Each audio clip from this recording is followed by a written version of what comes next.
Olá, caros amigos e amigas, bem-vindos, bem-vindas ao programa Cenários Agroecológicos da Rede José de Castro, uma parceria da Rádio Fiscar, Agromusical, Estúdio Difusora, Rádio Comunitária Balafonda de Guiné-Bissau e o Instituto Fome Zero, que nos está dando esse apoio logístico. Como tem sido divulgado pela imprensa, canais oficiais, nós estamos sobre um novo tarifaço imposto pelo governo Trump ao Brasil. Para falar sobre esse tema, convidamos para participar do programa de hoje o professor, doutor Otaviano Canuto, que está lá em Washington, nos Estados Unidos.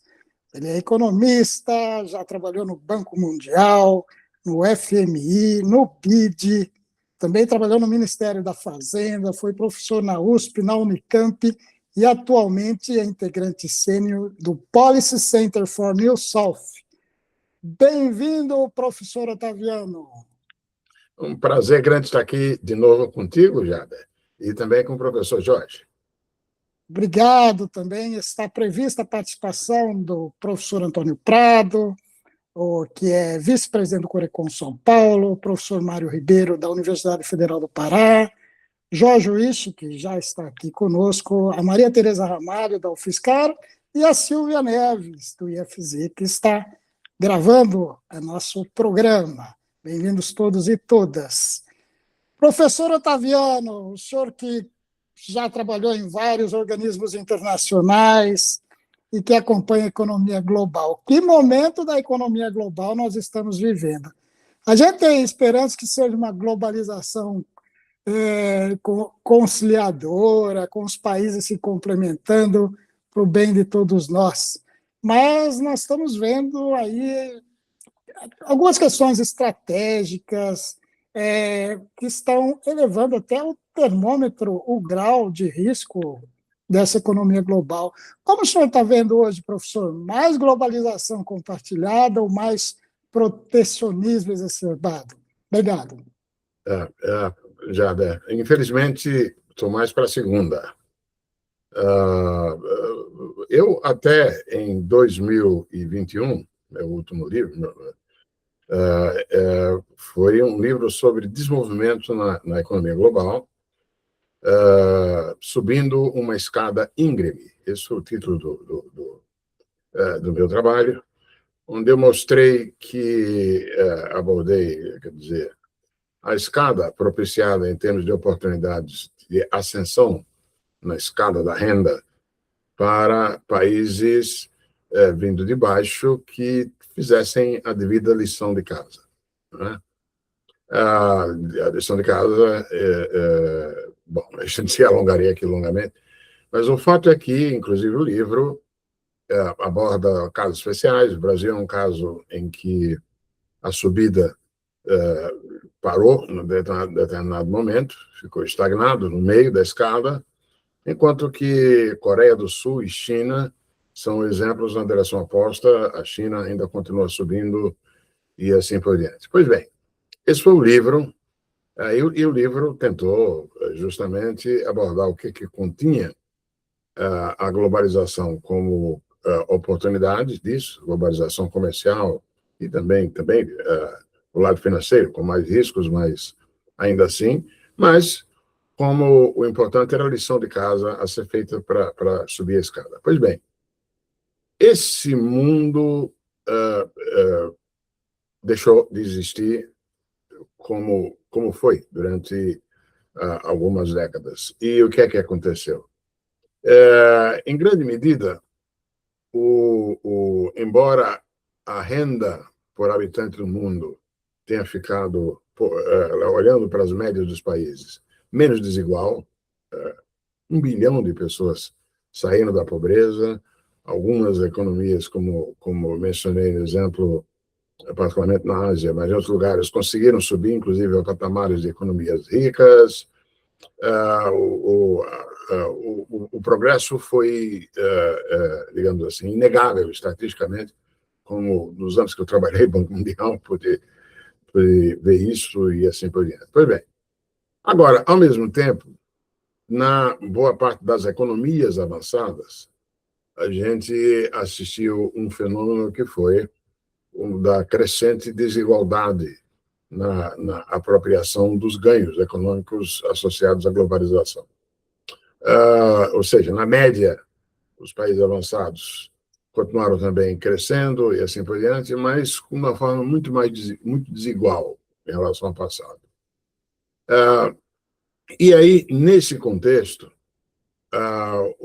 começou a crescer a autorização safada politicamente por alguns, em várias partes desse mundo avançado, em colocar a culpa no que estava acontecendo com a parte de baixo da pirâmide na globalização. É assim que o Trump foi eleito no seu primeiro mandato, dizendo lá para o pessoal de Detroit, o pessoal do meio oeste americano, que as dificuldades que a parte de baixo da pirâmide aqui nos Estados Unidos estavam passando era por culpa de globalização, era por culpa de China ter roubado a indústria daqui a indústria pesada lá de Detroit e assim por diante, assim como também o Trump botou a culpa nos imigrantes latinos, os estupradores, né? Roubando empregos e salários. E essa história também foi a que esteve subjacente na expansão do sentimento anti-imigração na Europa continental. Foi o que esteve, inclusive, subjacente ao Brexit, a saída do Reino Unido. O Brexit ganhou também em 2016, porque foi feito o argumento de que a adesão do Reino Unido à União Europeia tinha aberto a porta da Inglaterra para aquela imigração de motoristas de caminhão, etc., e tal, vindo de lá da Europa Oriental.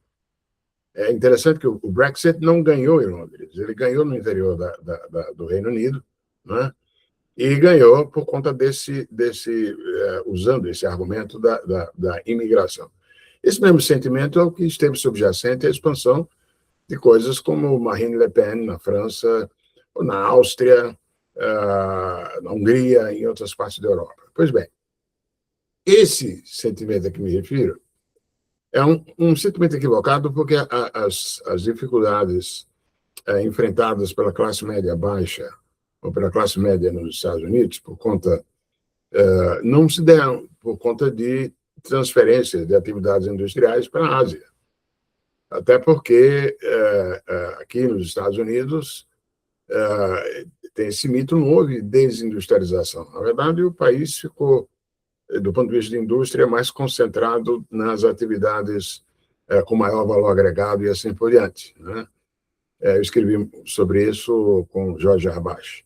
Pois bem, mas a rigor, os problemas enfrentados pela classe média baixa americana diz muito mais respeito à evolução tecnológica e à falta de preparação da mão de obra para essa nova fase.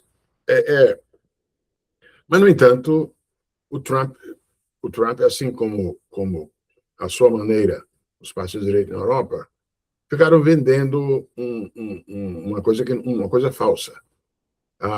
Make America Great Again, faça a América voltar ao passado com a indústria lá em Detroit e assim por diante.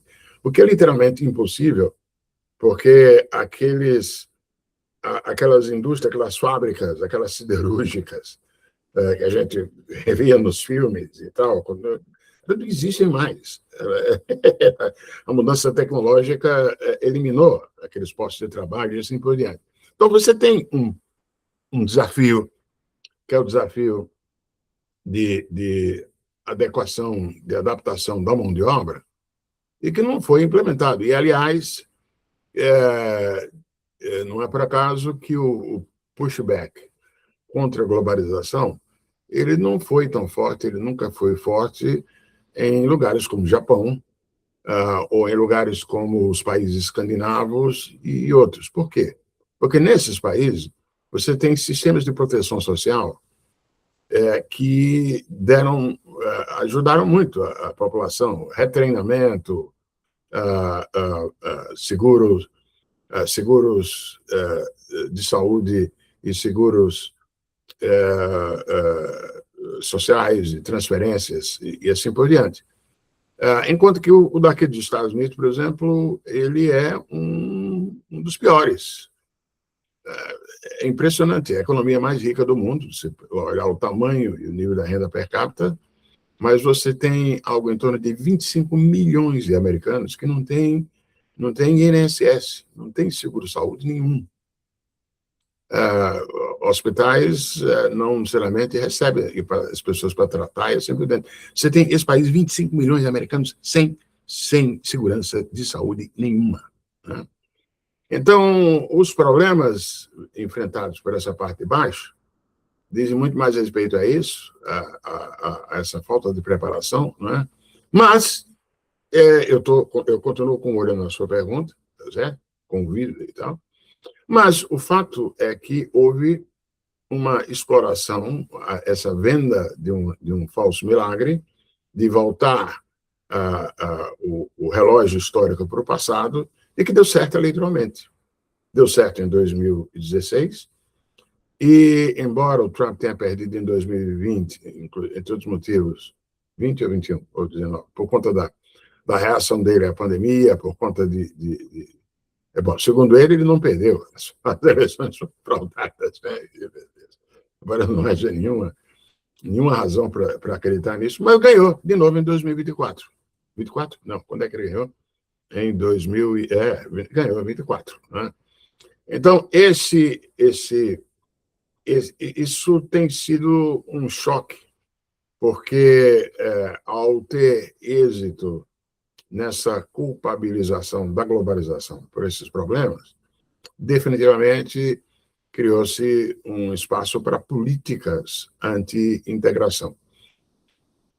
O Biden não recorreu a medidas comerciais no estilo do Trump, nem no primeiro mandato do Trump. Lembre que no primeiro mandato do Trump ele iniciou uma guerra comercial com a China, e agora, nesse segundo mandato, fez essa loucura das muralhas tarifárias no ano passado. A gente vai voltar a falar sobre isso, claro, né? E agora?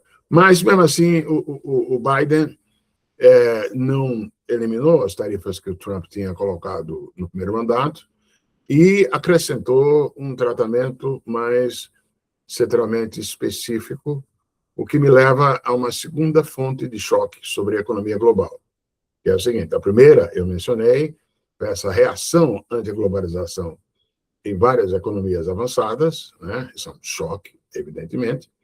E uma segunda foi a crescente rivalidade geopolítica, inclusive tecnológica, entre Estados Unidos e China. Eu vivi isso tão de dentro.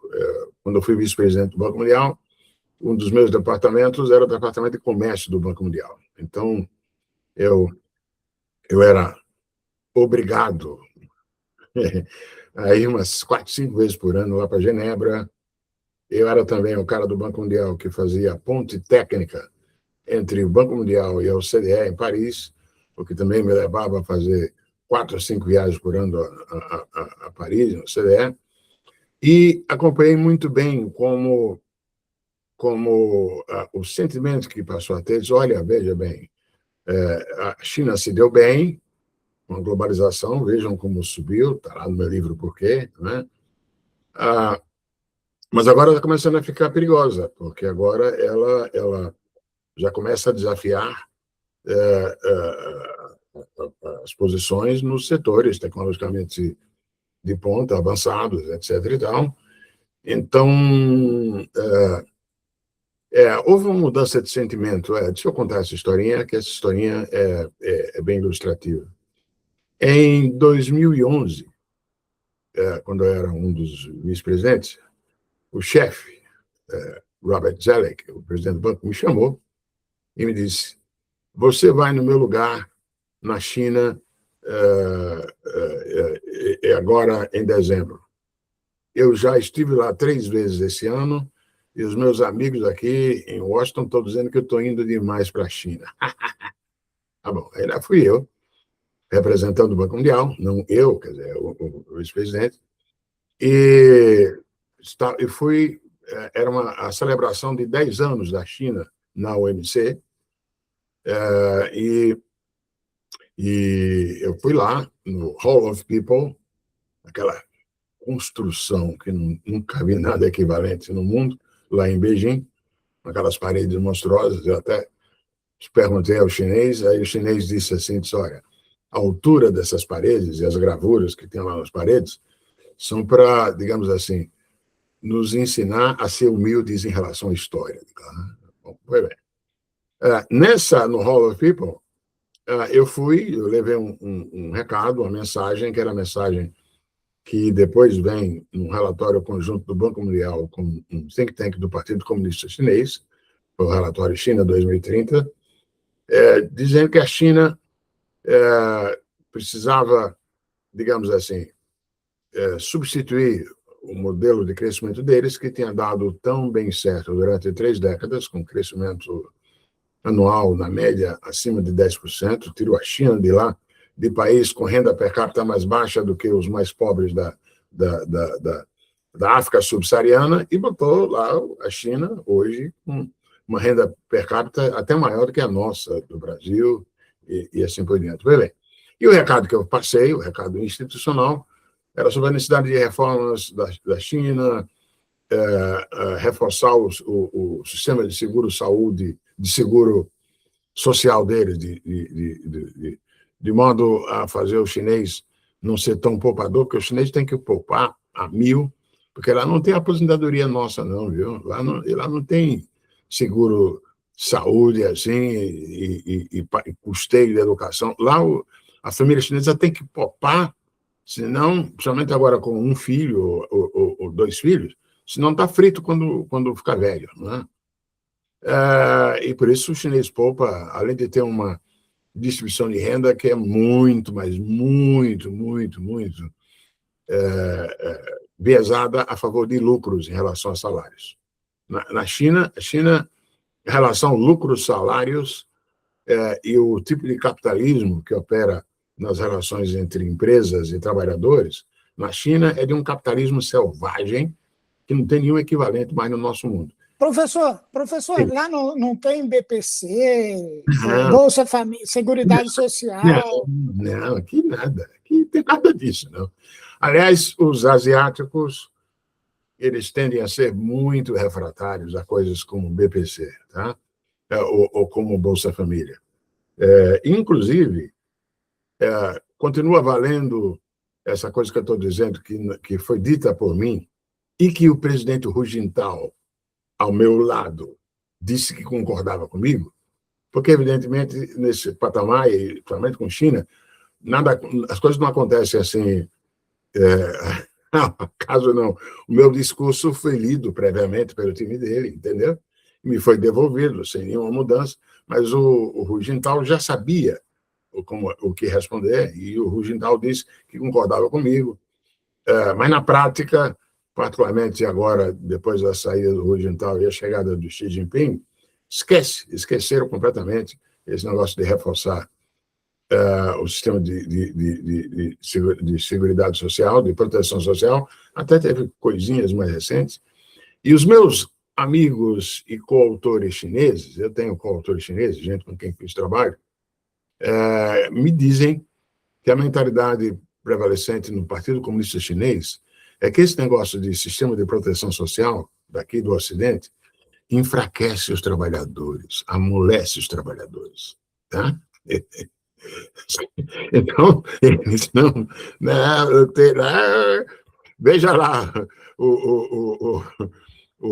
a jornada de trabalho é um capitalismo selvagem. Pois bem, por que eu estou contando essa história? É que, evidentemente, quando o crescimento da China e a ascensão passa a ser visto como ameaça, esse vira um choque também sobre a globalização. É um segundo choque sobre a globalização, e é o que alimenta, junto com o primeiro que eu mencionei, né, o da culpabilização da globalização dos chineses pelas dificuldades da parte de baixo da pirâmide, nos países avançados, em muitos países avançados, acaba gerando, são dois choques que constituem uma porrada. Além disso, tivemos, evidentemente, a pandemia. A pandemia foi outro choque que deixou sequelas em termos de preocupação com resiliência, com riscos de desaparecimento súbito de produtos-chave na praça e assim por diante. E a invasão da Ucrânia, evidentemente, que botou na sala de jantar a questão da rivalidade geopolítica, né? Então, nós temos... Bom, aí você junta também os choques climáticos, né? Também é o momento onde a gente começa a ver a materialidade da mudança climática sob a forma de maior frequência de fenômenos climáticos adversos. Eu tenho um artigo meu com o Pedro Henrique de Cristo, que sai no Poder 360 no sábado, em que o Pedro recolheu vários dados mostrando a maior presença, a maior incidência de fenômenos climáticos adversos no mundo, inclusive no Brasil. Bom, estamos entrando agora, juntando mudança climática com o aquecimento das águas do Pacífico, nós provavelmente vamos ter um super El Niño, né? E é melhor se preparar porque há motivos para a gente ficar apreensivo. Pois bem, é claro, então, portanto, a mudança climática, embora causada pelo homem, mas não é associada a esse fenômeno que estou descrevendo, é outra fonte de choque. Então, o mundo definitivamente mudou, ele está caminhando na direção de uma maior fragmentação comercial, com barreiras, com políticas comerciais defensivas ou agressivas, políticas industriais, uma falta de disposição para a cooperação, o que é um problema porque a maioria dos desafios enfrentados pela humanidade, agora, eles mais do que nunca exigem algum tipo de coordenação, de cooperação entre os países. E, no entanto, nós estamos vivendo num mundo em que isso está mais difícil. Você pensa na mudança climática, você pensa nas mudanças demográficas, que estão já em pleno curso de envelhecimento da população de boa parte dessas economias ricas e algumas economias, inclusive, de renda média e desenvolvimento. O Brasil está envelhecendo antes de chegar lá no topo da renda, né? Enquanto algumas outras partes do mundo que estão ainda com população crescendo e, o que é pior, são as áreas mais negativamente afetadas pela mudança climática. Onde é que a mudança climática negativamente afeta? Nas regiões semiáridas da África, nossas e assim por diante. Quem tem mais culpa por botar o carbono lá em cima, né, na camada de ozônio, não é quem vai sofrer a maior intensidade dos efeitos da mudança climática. Até que teve a onda de calor agora na Europa, etc. e tal, mas onde o baque vai ser grande não é em quem foi responsável por encher a camada de ozônio lá. Mas, no entanto, a realidade é que o ambiente plurilateral ele não está sendo favorável a esforços conjuntos de gerenciamento global desses desafios. Então, é um mundo tendencialmente mais fragmentado. Nós vamos assistir também, evidentemente não teríamos tempo para discorrer aqui, a uma quebra, a uma multipolaridade também nas finanças, né? Não é que a hegemonia do dólar, que está caindo, mas a um ritmo mais lento do que muitos achavam, mas o fato é que a gente já está assistindo um início de uma fragmentação também nas finanças, o que vai criar os desafios quando chegar a hora. Então, a resposta à sua pergunta, me perdoe ser tão longa, mas alguns choques definitivamente transitaram a economia global da globalização, que atingiu o ápice quando China quando o Deng Xiaoping abre as portas e integra, inclusive quando integra com um capitalismo mais selvagem do que o nosso, aquilo é o ápice e se desdobra com êxito em termos de crescimento e redução de pobreza durante 3 décadas, mas esse mundo ficou para trás, porque agora a tendência está mais para fragmentação e divisão, com preço pago por todo mundo. Jorge, eu tenho uma pergunta, viu, Otaviano?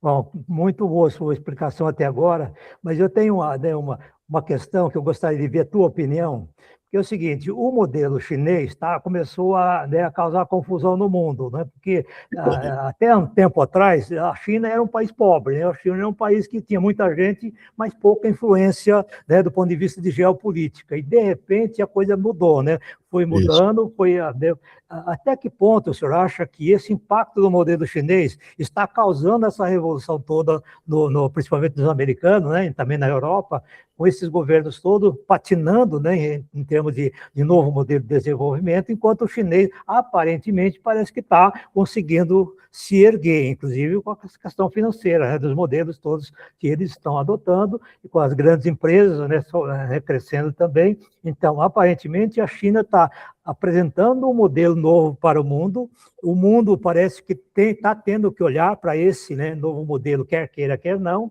e isso aí está causando uma confusão danada, né? O que o senhor acha dessa questão? O modelo chinês tem a sua peculiaridade, mas não esqueça o que eu mencionei. A relação capital-trabalho deles é capitalismo selvagem. Selvagem, certo? Muitos dos nossos pró-chineses trabalhadores não gostariam de modelo chinês aplicado no Brasil, não, né? Ao mesmo tempo, a China também, veja, recorreu a subsídios, a políticas industriais, numa escala muito grande, muito ampla, não a proteção comercial, muito pelo contrário. Aliás, é uma característica da China, assim como de vários outros países asiáticos. Lá, concorrência é para valer. Lá na China, até as empresas estatais, nos setores em que elas estão, elas têm que concorrer não apenas com as empresas privadas nos setores onde coexistam, mas entre elas mesmas. A concorrência entre as estatais chinesas é selvagem, tá? Isso é uma característica, é uma coisa em comum com o que eu disse de Coreia e todos os outros, o que não é a nossa, tá certo? Muito pelo contrário, nós temos proteção, compadrio, dar um jeitinho de dar mama pelo Estado para manter, mesmo que você seja ineficiente, e assim por diante. Na China, não, lá o pau quebra. Pois bem, o modelo chinês, dessa maneira, combinando, sem eliminar a concorrência, lá o receptor dos subsídios via política industrial tem que mostrar serviço, tem que enfrentar a concorrência. Até aí tudo bem. O problema é que a China,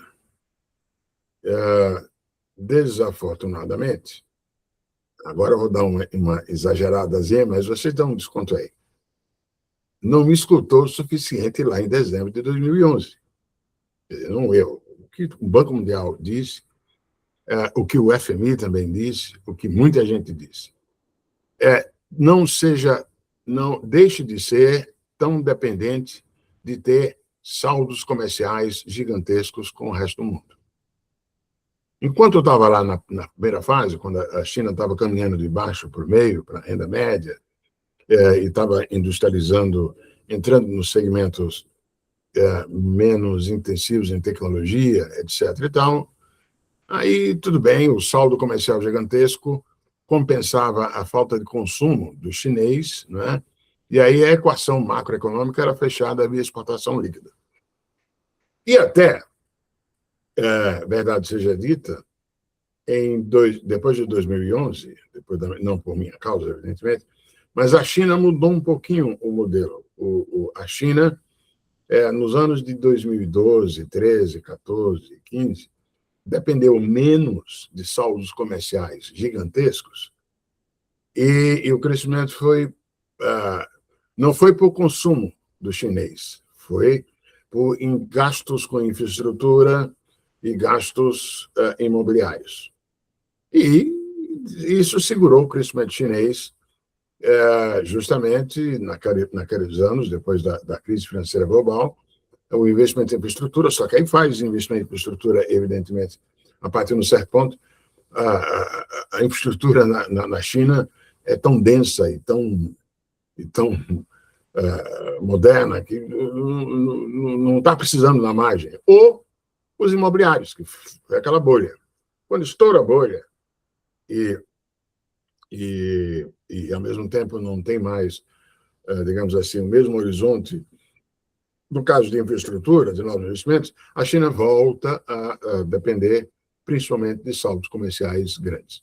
Ora, só que agora, inclusive, essa nova onda de saldos comerciais gigantescos está lá em cima da escala tecnológica. Não é por acaso que se chama de segundo choque chinês. O segundo choque chinês ele tem um efeito sobre as demais economias muito mais pesado e sério do que o da primeira época. Os saldos comerciais gigantescos da China hoje, a China, inclusive, é uma economia que tem andado com duas velocidades, tá? Os Estados Unidos também, duas velocidades. Aqui nos Estados Unidos você tem os setores associados à inteligência artificial e centro de dados estão bombando, mas o resto da economia, que foi negativamente afetada pelas tarifas do Trump, está lá embaixo, né? Na China, você também tem uma economia caminhando em duas velocidades. Aquilo que depende de demanda doméstica, de consumo, tá? Inclusive o crescimento chinês esse ano está vindo bem abaixo da meta, etc. E tal. Lá, a única coisa que está explodindo e ocupando a capacidade instalada é a exportação. Só que acontece o seguinte, saldo comercial gigantesco ao longo do tempo, etc. e tal, começa a ser visto pelo resto do mundo como roubando espaço do resto do mundo. Isso não vai ser sustentável. É uma questão de tempo até que a Europa também imponha mecanismo de proteção em relação à invasão chinesa. Nesse sentido, esse modelo chinês ele não pode ser, por definição, generalizado. China em detrimento de outros. Por isso que a China tem que depender mais de consumo doméstico, depender mais da economia doméstica do que tanto de saldo comercial, porque o mundo não vai aguentar um segundo choque da China por muito mais tempo, porque particularmente só lá na alta gama, caramba, só na alta tecnologia, energia limpa, e portanto, a resposta à sua pergunta, professor Jorge, é que o modelo chinês não é inteiramente reproduzível. Até porque esse modelo atual ele não é sustentável no longo prazo. Professor Otaviano, e nós, e o Brasil? Porque, poxa vida, não. Que os Estados Unidos e a China entrem aí numa disputa por espaço comercial, tudo bem, mas o Brasil, porque há esse olhar nos Estados Unidos, que imagino tem todos os dados à mão, como Sim. O Center New South tem, que vocês têm os dados, acompanham esses dados, para vocês não é nenhuma surpresa, nem para o FMI, nem para o Banco Mundial, nem para o Fed, Banco Europeu, o Banco do Japão, ou o próprio Banco Central do Brasil, todos têm um mapa de como está pulsando a economia global, desses conflitos todos, desses protecionistas, tudo. Essa postura dos Estados Unidos, então, é uma postura estratégica de defender o seu espaço, a sua balança, os seus empregos, e aí olham para o Brasil e fazem essa leitura pela norma 301 e levantam essa parede de tarifas e que deve ser maior ainda, porque diz que até sexta-feira deve subir mais 12,5% esse muro. Como estamos nessa? Como os Estados Unidos estão trabalhando e como o Brasil é afetado por isso, não? Perfeito, perfeito. A questão mais importante desse momento, nesse tempo, aí tem um detalhe. O Trump tem uma estratégia, a meu juízo, e muita gente, impossível de obter resultados, porque ela expressa uma visão mercantilista do mundo. Aliás, ele nunca escondeu isso, já desde o primeiro mandato, uma visão mercantilista, que era aquela visão dos tempos dos primeiros impérios da era moderna. Você fica rico vendendo coisas no resto do mundo e acumulando ouro e prata. Era isso que os portugueses, espanhóis e os outros países vendiam coisas para Portugal e Espanha para pegar o ouro que eles coletavam, o ouro e a prata. Pois bem,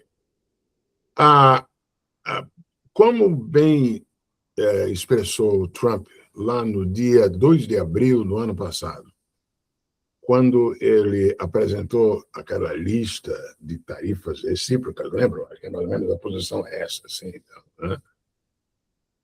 Ele falou, ele usou a expressão que o resto do mundo estava estuprando os Estados Unidos. Ele usou essa expressão.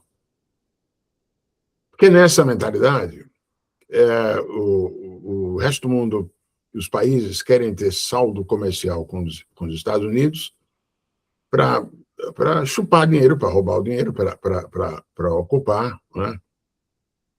E ao compartilhar, ao ter essa visão, inclusive desconsiderando outros fatores, desconsiderando o privilégio soberano, como chamou, o privilégio exorbitante, como apelidou o Giscard d'Estaing, ainda quando ministro das Finanças do De Gaulle. Privilégio exorbitante é quem emite títulos que servem de reserva de valor para o resto do mundo, eles têm uma coisa que eles mamam bens e serviços e ativos do resto do mundo para dar ao resto do mundo essa moeda que o resto do mundo quer, né? Isso a França, minha mulher é francesa, tem sempre, naquela época, uma invejinha da posição que o De Gaulle tinha. O De Gaulle, tudo o saldo comercial que a França acumulava, ele trocava imediatamente por dólar, ele não guardava, trocava por ouro, mandava trazer o ouro e levava trazer para a França, não guardava em títulos norte-americanos, né? Pois bem, esse privilégio exorbitante é uma das explicações de por que os Estados Unidos têm que ter um déficit em conta corrente. Não explica tudo, mas... E, de fato, os Estados Unidos consomem e investem, o que nós, economistas, chamamos de absorção, muito mais do que aquilo que o país pode ser capaz de produzir. E isso é porque o resto do mundo quer financiar, quer comprar ativos norte-americanos. Pois bem, no entanto, a mentalidade do Trump, ele já exercitou isso no primeiro mandato, na segunda vez com força, dele e de alguns poucos dos economistas que trabalham com ele lá. Um deles, meu Deus, como é que é o nome dele? Já eu lembro o nome dele. Publicou um best-seller em 2012, cujo título foi Morte pela China. Ou seja, através dos saldos comerciais, a China estava matando os Estados Unidos, para você ter uma ideia de qual é a mentalidade. Então, o Trump tem essa visão, e as tarifas são para barrar, para diminuir, para reduzir o acesso ao mercado americano, dos exportadores do resto do mundo. Isso e com uma outra dimensão, aí não há como negar isso, mas o Trump também tem uma noção de uso das tarifas como arma de negociação, como uma coisa transacional. É interessante, no ano passado, logo depois do dia 2 de abril, depois do lançamento daquelas tarifas recíprocas, com base na lei de emergência, aquelas tarifas de 2 de abril, o efeito imediato foi um baque nos mercados financeiros. Porque todo mundo sabia do desastre que aquilo traía, né? E houve, inclusive, fuga de capital, de títulos da dívida e assim por diante. Aí o Scott Bessent, o secretário do Tesouro, vai no outro dia, imediatamente, lá para a Casa Branca e convence o Trump a suspender para negociação. E o Scott Bessent vem com a história. Nem para Trump, as tarifas são também transacionais, são para negociar. Pois bem, e com efeito, o Trump faz várias negociações no ano passado, né? Negociações que chamaram a atenção pelo fato de que, com exceção da China, todos os outros tiveram que engolir tarifas mais altas do que o que eram e tiveram que fazer concessões. Aquele acordo com a União Europeia, tarifa zero para produtos americanos e ter que aceitar tarifas bem mais altas do que eram antes, a mesma coisa com o Reino Unido, a mesma coisa foi com todos os outros, com os asiáticos e assim por diante. Então, o Trump usa a tarifa para proteger e, mesmo quando negocia, não abdica inteiramente da tarifa como tentativa de proteção, né? Pois bem, além disso, evidentemente, o Trump adiciona na história da negociação um componente, digamos assim, político, quando ele quer castigar alguém visto como politicamente adversário. A estratégia não deu certo com China, porque China ameaçou cortar o acesso aos minerais críticos e terras raras beneficiados por eles. E aí, esse é um detalhe importante,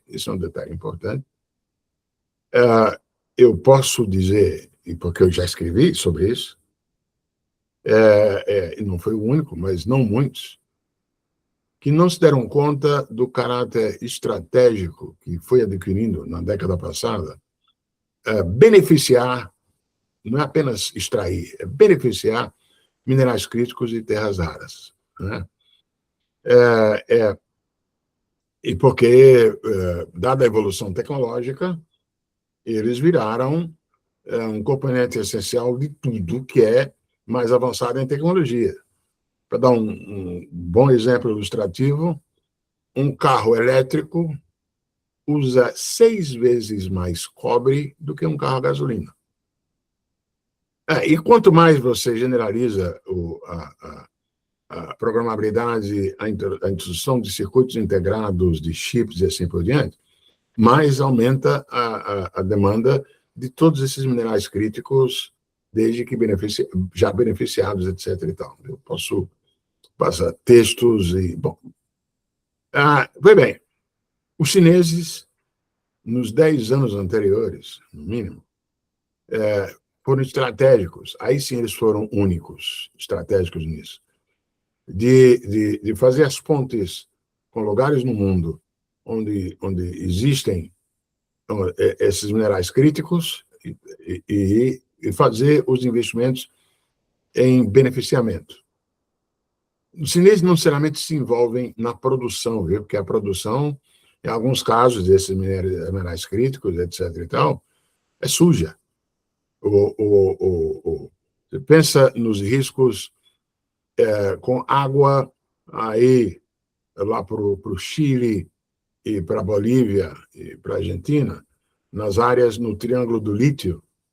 Você tem áreas semidesérticas, como o Atacama, no Chile, onde a população indígena local depende de pouca água e a produção de lítio, pela natureza do processo, pode concorrer no uso dessa água. Bom, pensa na República Democrática do Congo. A República Democrática do Congo, na África, tem 70% das reservas de cobalto mapeadas no mundo, 70%. Agora, o processo de produção de cobalto, queridos, não sei se vocês já viram, é uma coisa de uma mineração horrível, terrível. E ocorreram muitas denúncias, inclusive, de uso de trabalho semi-escravo, de trabalho infantil e assim por diante. O chinês não necessariamente mete a mão na produção, tá certo? Mas ele está lá para comprar o resultado dessa produção. Quem a República Democrática do Congo, num determinado momento, contratou, sabe quem foi? Aquela organização, não é terrorista, aquela milícia russa, a milícia russa cujo cabeça o Putin depois teve que derrubar do avião, não é? A milícia Wagner. A milícia Wagner que foi contratada pela República Democrática do Congo para ir lá ajudar na produção do cobalto. Tudo bem, os chineses não se envolvem, mas eles estão lá comprando. Mas eles concentraram o beneficiamento. Tem segmentos desses aí onde 90% da produção mundial do recurso mineral correspondente beneficiado está na China. 80% em outros, 70%. E aí, os chineses, isso você não vai mudar da noite para o dia, você vai ter que construir capacidade de beneficiamento desses minerais críticos em outros lugares e tal, né? Aí, quando no ano passado o Xi Jinping faz, vou proibir aqui o acesso de vocês, Estados Unidos, a esses minerais críticos aqui beneficiados. Aí o Trump baixou a bola. Foi o único país que dobrou os Estados Unidos e dobrou por conta dessa condição. O Trump, eu cortei o acesso dos meus semicondutores avançados, da NVIDIA, tá bom? Vai chocar para você. Aí os chineses, ok, então eu corto o acesso de minerais críticos de terra rara. Aí baixa a bola. Pois bem, por que eu estou indo com isso? É porque a tática geral do Trump, você vê as duas coisas.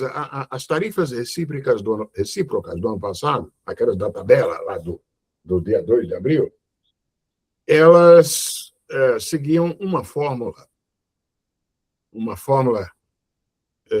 que aparentemente foi sacramentada 6 horas antes do anúncio. Mas é uma fórmula. A gente estava com 10% lá. Isso, por quê? Por quê? Porque ele separou ali o seguinte: os países com os quais os Estados Unidos têm superávit comercial, só 10%. E aí é onde o Brasil entrou, porque o Brasil tem tido déficit comercial com os Estados Unidos, não superávit. Mas mesmo assim, você vê, o país tem déficit com os Estados Unidos, mesmo assim o Trump impôs 10%.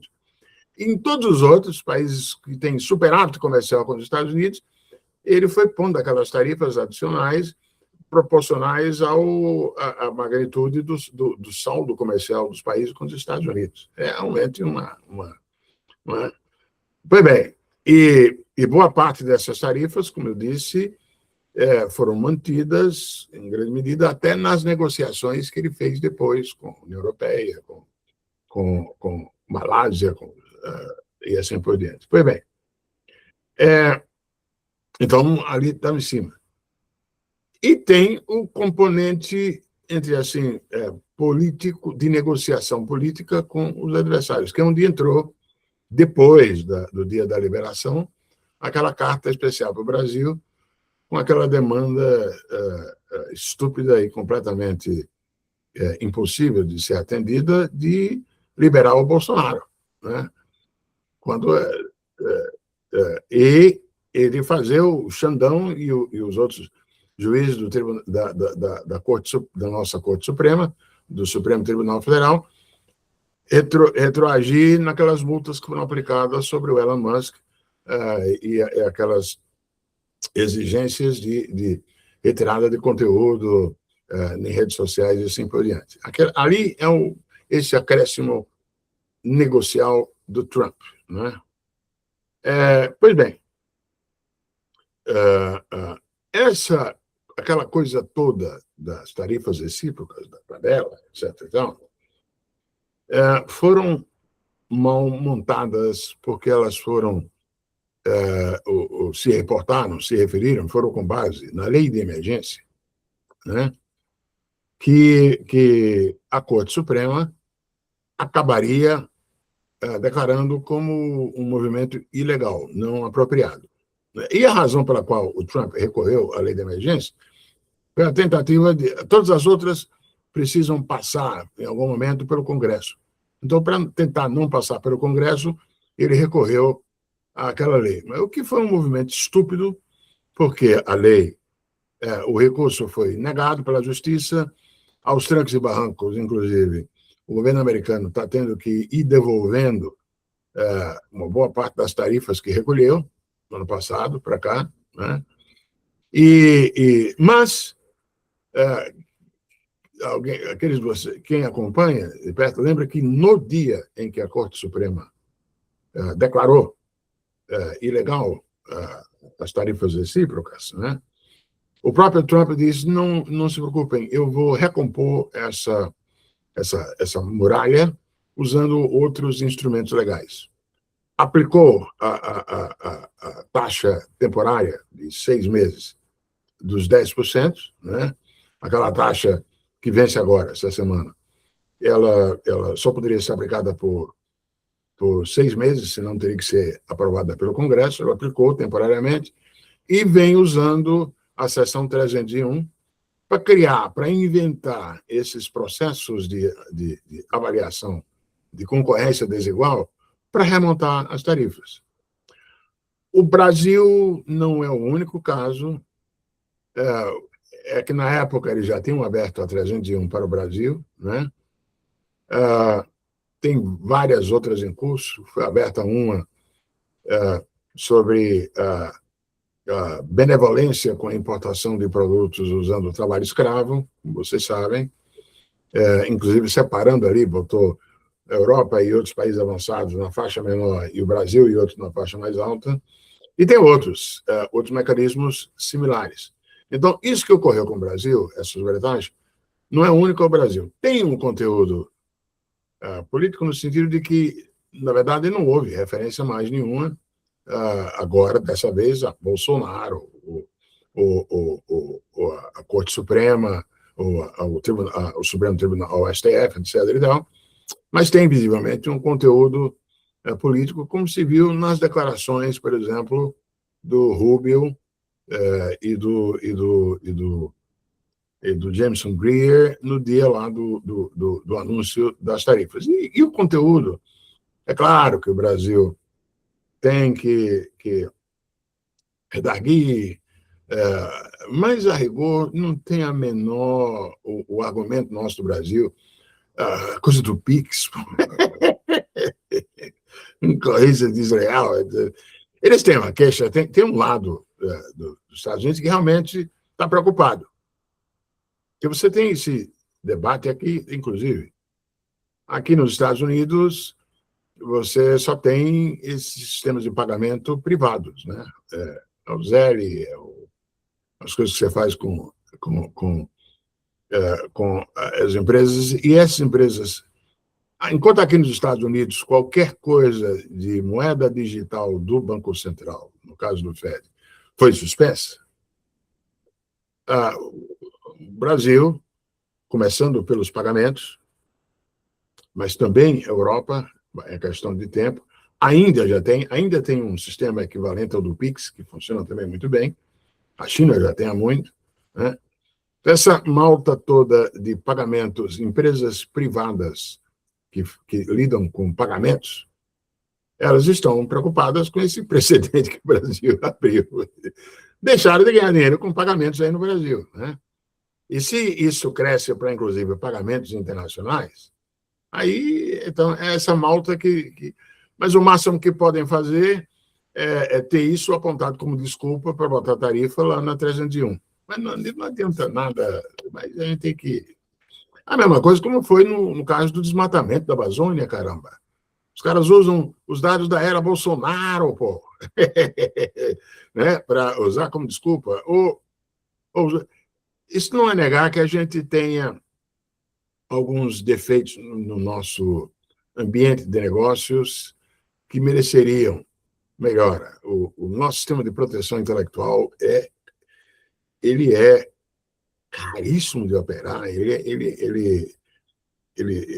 tem coisas que poderiam fazer, mas nada disso é, de fato, uma justificativa para a imposição do tarifaço.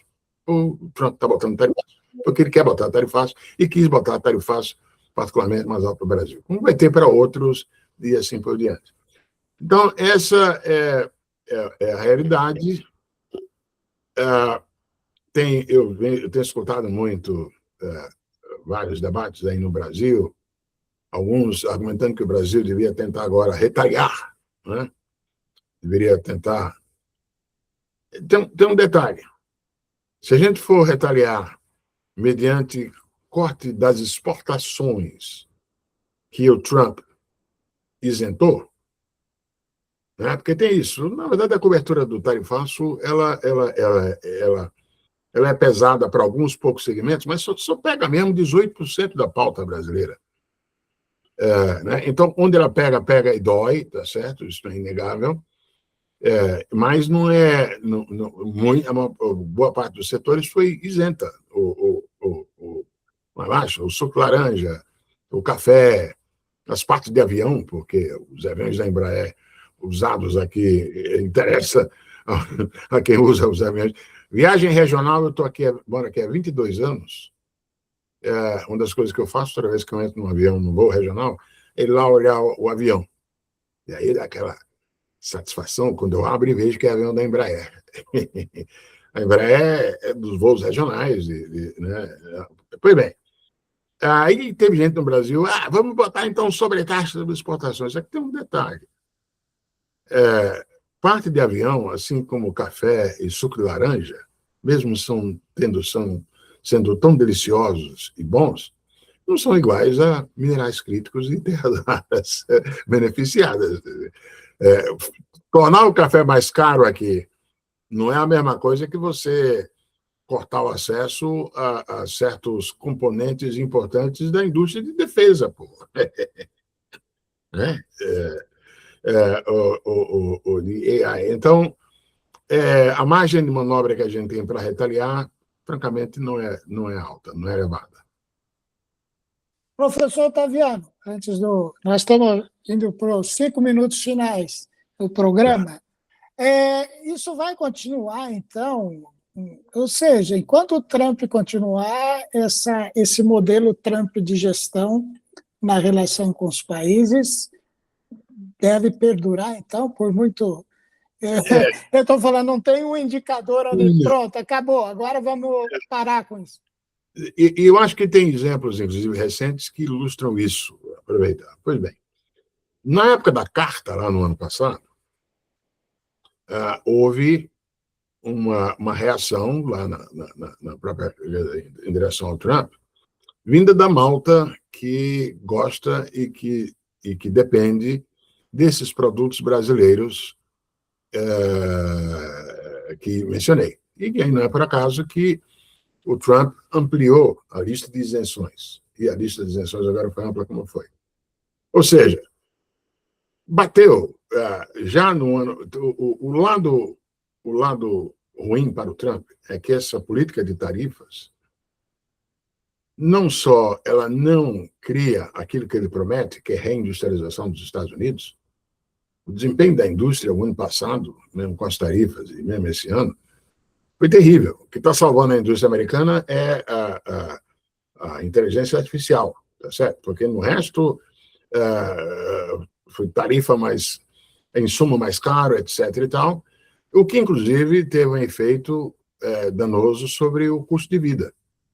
Aliás, não foi por acaso, justamente, que o prefeito Mandani ganhou a eleição em Nova York e o Trump perdeu eleições, duas eleições estaduais. A palavra-chave foi affordability, ou seja, custo de vida. Né? Então, ele é sensível.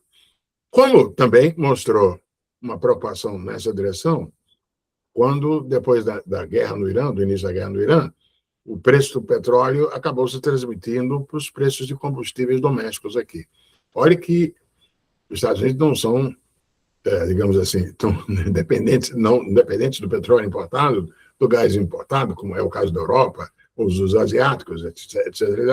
Mas houve um efeito aqui sobre o custo de vida. E aí, isso certamente influenciou na tentativa dele de ver se acabava essa estupidez que foi, do ponto de vista americano, de ter feito aquele bombardeio, que não deu certo, nem houve mudança de regime do Irã, nem houve, digamos assim, aperto ainda mais da repressão à questão da energia nuclear no Irã, porque agora que o Irã está solto e abriu, ainda por cima, fez o Irã fazer uma coisa que nunca tinha feito, que foi fechar o Estreito do Hormuz, com esse impacto no mundo inteiro. E foi das coisas mais estúpidas que do ponto de vista dos Estados Unidos, que o Trump fez. Pois bem, então é verdade que o Trump aí aliviou nas nossas tarifas essas isenções. Mas, a rigor, não impediu o Trump de retomar a construção da parede tarifária. Então, ele não vai mudar. Não é pelo efeito negativo das tarifas que ele vai mudar a política dele. Então, eu sou muito descrente quanto ao Trump mudar essa orientação. E o resto do mundo, à sua maneira, já tem, desde o ano passado, acelerado a adaptação a esse mundo com o Trump assim. É o que se vê nesse interesse por negociação de acordos comerciais fora dos Estados Unidos, etc. e tal, como foi depois de 20 e tantos anos, saiu a União Europeia e Mercosul, né? Ou a União Europeia com Índia e assim por diante. Quer dizer, o resto do mundo, o próprio Brasil, com um preço, porque você não troca o mercado americano por um outro sem oferecer alguma coisa. Então, os exportadores brasileiros que estão deslocando produção do mercado americano para outros mercados estão tendo que pagar algum preço, porque senão eles já vendiam para esses outros lugares. Mas, mesmo assim, o Brasil está diversificando. Então, o mundo está se ajustando a um Estados Unidos onde esse tipo de política do Trump, no mínimo, vai perdurar por algum tempo. Danoso. Professor Otaviano, muito obrigado por sua participação no nosso programa. Nós temos um minutinho para as considerações finais. O professor Mário já pediu para enviar a gravação para ele, e o professor Prado também. Então, depois eu vou enviar essa nossa gravação com a sua autorização e a contribuição da Silvia, do Instituto Fome Zero. As considerações finais, professor Jorge, depois nós passamos para o professor Otaviano. Primeiro agradecer, viu, por estar te ouvindo, porque uma coisa é quando a gente vê as reportagens, né, a gente lê por aí o que está acontecendo e a gente percebe que dependendo da área, né, se é o economista, se é, né, o político, né, se são os governantes, cada um deles tem uma versão do que está acontecendo, né? Por isso que, por exemplo, eu estava lendo lá sobre o Paul Krugman, né, que ele estava falando que esse negócio do Pix aí é uma coisa que o Trump devia olhar com outros olhos, ao invés de ficar cobrando no Brasil essa coisa, ao mesmo tempo que a gente lê pelo economista, né, The Economist, que que, na verdade, o Trump está querendo punir o Brasil, porque o Brasil está demonstrando uma certa rebeldia, né, com o PIX, né, que pode servir de exemplo para outros países também desenvolver o seu sistema, né, financeiro, monetário, e que isso aí, então, vai acabar bastante com o poder econômico do dólar. Né? Então, a gente lê um monte de coisa a esse respeito, mas só que são visões diferentes e a gente não sabe o que está acontecendo lá de dentro mesmo do governo. Né? Então, você traz uma visão, vamos dizer assim, que para a gente é muito importante, para ir, vamos dizer assim, para a gente ir preenchendo, né, esse mosaico de informações que a gente vai pegando aqui e ali, para ter uma ideia mais próxima, né, do que realmente está acontecendo. Porque uma das coisas que eu particularmente vejo que esse processo todo da taxação está fazendo aqui no Brasil, é fazendo com que as empresas se mexam. E as empresas estão se mexendo. Ou seja, tem um grupo de empresários brasileiros que já montaram os seus lobbies lá nos Estados Unidos. Né? Ou seja, antes só 3 empresas que faziam, agora tem, né, tem dezenas e dezenas de empresas criando um lobby lá no mercado americano para se proteger. A mesma coisa, tem várias empresas aqui no Brasil que estão procurando mercados alternativos, né? Justamente para fugir das... Ou seja, antes estava numa zona de conforto, relativamente confortável, e de repente todo esse processo está obrigando esse pessoal a se mexer, portanto tem um efeito positivo aqui no Brasil, né, em relação a essa taxação. Então é isso aí que eu queria comentar, né, mas agradecendo né, uma honra para mim estar podendo participar aqui contigo, né, e estou te desejando todo sucesso aí nos seus negócios, né, nas suas andanças por aí, e que venha mais com informações para a gente do teu lado aí, ok? Muito obrigado, viu, Otaviano? Perfeito. Um prazer meu, Jorge, como eu disse, e agradeço ao Jader também. É um exercício ótimo. Eu passo um link para a minha página, onde eu escrevo com frequência sobre essas coisas. Eu, além do Policy Center, eu também sou Non-Resident Senior Fellow aqui em Brookings, e de vez em quando dou um cursinho na George Washington University. Agora, por esse momento agora, o meu grande desejo, né, agora que acabou a Copa do Mundo, é vai Corinthians! Vai, Corinthians! Obrigado, professor Otaviano. Obrigado, professor Jorge, Maria Tereza, que está aí nos bastidores, a Silvia. Silvia, depois dessa fala, você pode encerrar a gravação. Muito obrigado. Obrigado, Silvia. Obrigada, professor Otaviano. Forte abraço. Eu gostaria de dar uma palavrinha com o senhor, hein, professor? Pode ser?